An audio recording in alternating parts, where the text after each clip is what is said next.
کی روایت ہے جہنم کے قید خانوں سے ایک آواز سنائی دے گی. آواز یہ ہوگی جو کافر لوگ ہوں گے وہ مسلمانوں کو کہیں گے اے مسلمانوں دنیا میں ہم نے کفر کی زندگی گزار دی, اللہ کی بغاوتوں میں زندگی گزاری ہے, اللہ کی نافرمانیوں میں زندگی گزاری ہے.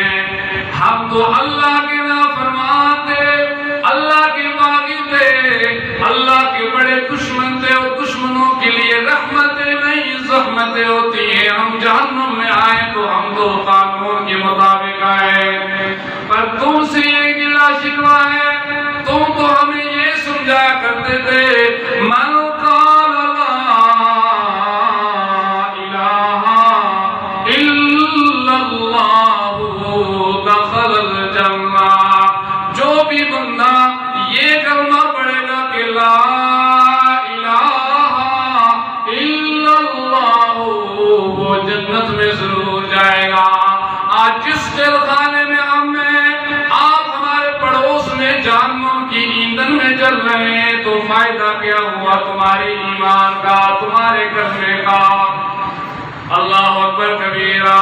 مسلمان حیران ہو جائیں گے اس سوال پر, لیکن رب کریم کی رحمت جوش میں آ کر جبریل کو فرماتے ہیں جا میرا جبریل جہنم کے گڑھوں میں, جہنم کے قید خانوں میں من کان فی قلبہ